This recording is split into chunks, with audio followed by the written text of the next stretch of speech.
7h-10h sur Radio Courtoisie, suivez la ligne droite. Richard de Sèze, vous êtes à nouveau avec nous pour votre chronique cette fois. Absolument. Je vais vous parler d'intelligence artificielle. Ah. Oui, l'État français a lancé Lucie, une intelligence artificielle vraiment open source, basée sur la transparence, la confiance et l'efficacité. Déjà, pourquoi Lucie ? Parce que c'est pas un peu... On ne sait. Alors, je pense que c'est à cause de Luc Besson, mais on va en parler justement dans la chronique. Il y a plusieurs sortes d'intelligence artificielle. Par exemple, on avait lancé un produit il n'y a pas longtemps, ça s'appelait Bruno Le Maire, une intelligence artificielle qui était dédiée normalement aux prévisions de croissance. Donc, elle n'était pas très au point. C'était des résultats qui étaient systématiquement faux.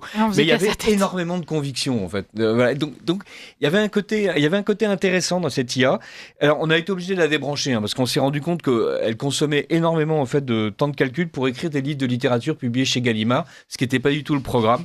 Alors, la seule explication que Gallimard l'ait publié, c'est que sans doute même le comité de lecture de Gallimard avait dû être piraté par une intelligence artificielle hostile. Les gens de Gallimard n'en parlent plus beaucoup. On a réussi à refourguer cette intelligence artificielle Bruno Le Maire aux Suisses et on a relancé un autre projet. Parce qu'en France, on est une start-up nation et voilà, dans les start-up nations, on fait du calcul, on fait du numérique, on fait de l'IA et on a des entrepreneurs brillants en plus qui sont capables de soutenir ce genre de choses comme Marc Simoncini. Alors vous me direz, c'est un peu... on est en train de faire une arabesque là. Oui, c'est vrai, mais Marc Simoncini, pour moi, c'est un modèle. En 2016, il disait que personne à droite n'est du même niveau que Macron. Et il ajoutait que Macron, ministre de l'économie, était le seul qui parle à mon monde, son monde à lui, non pas le monde des gens intelligents, mais le monde des gens entrepreneurs. Il est le seul qui parle à mon monde, que l'on comprend et qui nous comprend. Et en 2018, il avait confirmé la chose, puisque voilà, Emmanuel Macron était passé de chrysalide à papillon. Il n'était plus simplement ministère de l'économie, il était devenu président. Il se passe vraiment quelque chose en France. On peut se dire que c'est le génie français, notre créativité, la qualité de notre formation, de nos infrastructures. Voilà. Quand il y a un problème, il peut y avoir une solution. Et s'il y a une solution, il y a une opportunité. Et en France, on ne manque pas de problème. Nous sommes une terre fertile pour faire naître des startups. La deuxième réalité, c'est que nous sommes aussi un pays d'une extrême complexité et cela nous protège en partie. C'est pour ça dire qu'on avait lancé Bruno Le Maire, l'intelligence artificielle qui disait d'elle-même qu'elle était complexe. Et c'est cette évolution qui a amené au pouvoir Emmanuel Macron, qui est de ceux qui osent dire que pour partager la richesse, il faut commencer par la produire. Donc ça, c'est Simoncini qui parle. Là, il vient de s'étaler comme une crêpe. Là, il est en train de brouter le bitume, il vient de perdre des millions.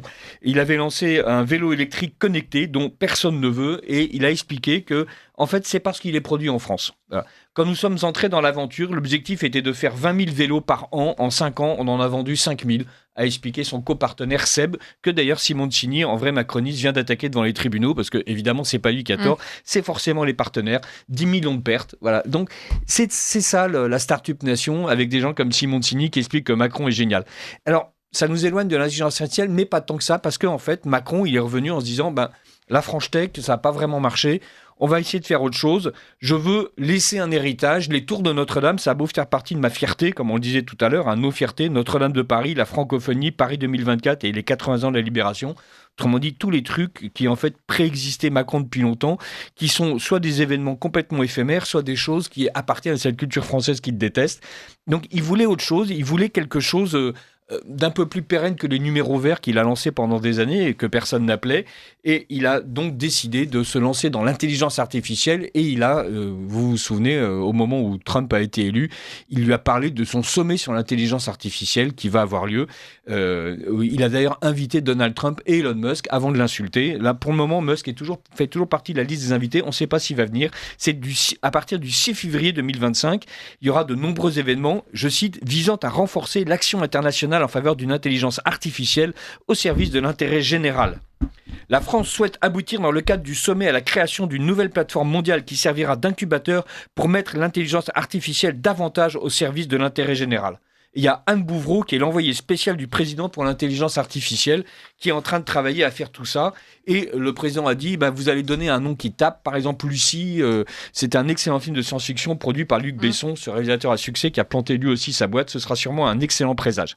Et donc, Lucie a été lancée, voilà, cette intelligence artificielle basée sur la transparence, la confiance et l'efficacité.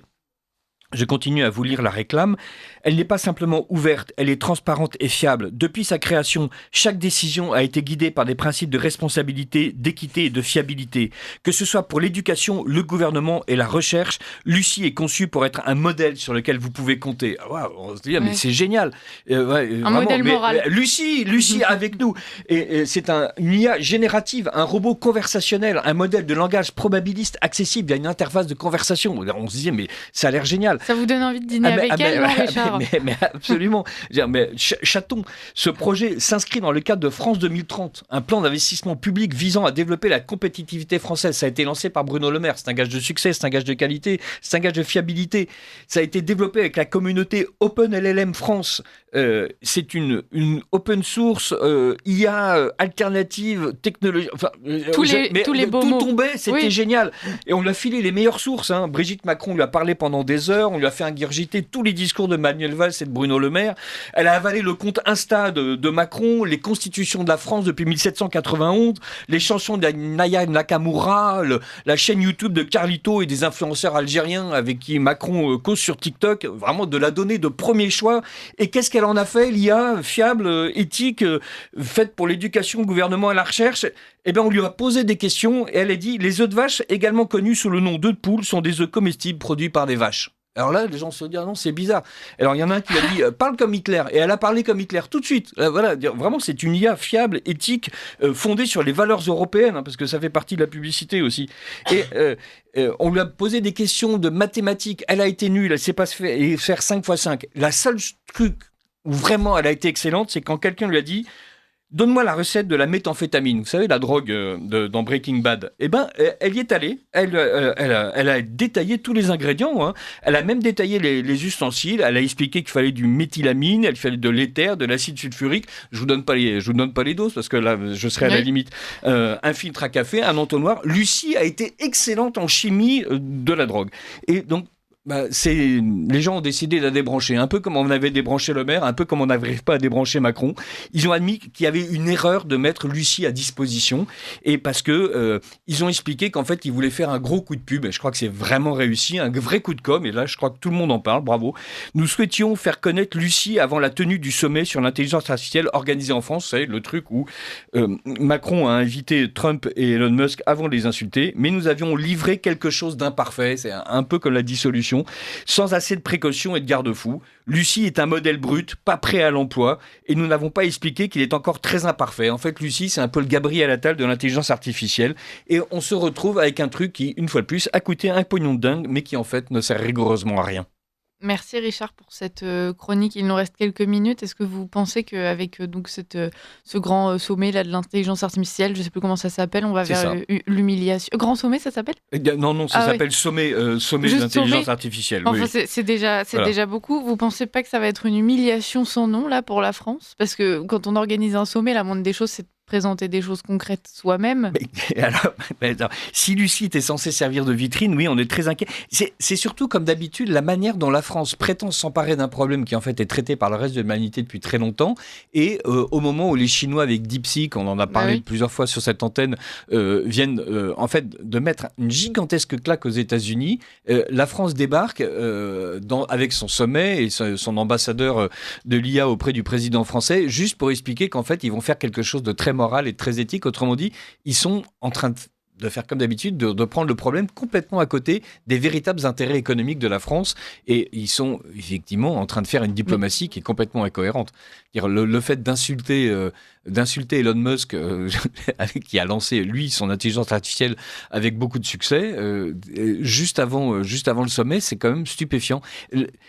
Je ne sais pas si on va vraiment au devant d'une humiliation majeure. D'une part, on en parlait avec Leslie Varenne juste avant, parce que en fait, peu de gens s'intéressent réellement à la France. Donc, on n'est plus assez un véritable sujet pour que les gens aient envie de considérer que c'est une humiliation et un camouflet qu'on a reçu. En fait, Macron lance son truc, tout le monde s'en fiche. Voilà, quand Notre-Dame rouvre, les gens viennent. Son sommet de l'intelligence artificielle, il va y avoir des seconds couteaux, il y aura peut-être un ou deux premiers couteaux, mais surtout, voilà, tout se passe ailleurs. Et donc, ça ne se passera pas en France et ça ne se passera pas dans l'Union européenne.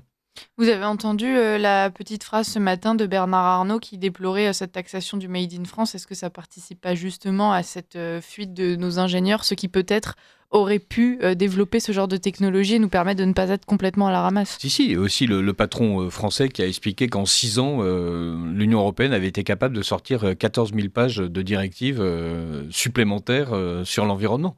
Voilà. Donc, bien sûr, tous les gens intelligents fuient la France et l'Union européenne pour aller dans des pays qui d'ailleurs sont coupables de se lancer dans des recherches sans absolument aucun garde-fou éthique. Parce que malgré tout, l'intelligence artificielle à la sauce Elon Musk, ça n'a pas l'air d'être absolument génial. Et même, on peut absolument craindre tout de la part de l'intelligence artificielle concoctée par les anglo-saxons. Mais la France réussit à n'être attractif ni d'un point de vue intellectuel, ni d'un point de vue éthique, ni d'un point de vue politique, ni d'un point de vue économique. C'est une pure catastrophe. Il nous reste la gastronomie avec M. Marcon. Et voilà. Avec un peu de chance, ça apparaîtra dans l'onglet Fierté du site de l'Élysée. Oui, effectivement. Merci Richard Desèze pour cette chronique. Et puis vous restez avec nous tout à l'heure pour l'addition. On parlera de la Syrie avec Maria Descraffré. Et on va continuer à suivre de toute façon tous ces sujets d'intelligence artificielle et de génie français à suivre. Donc merci Richard.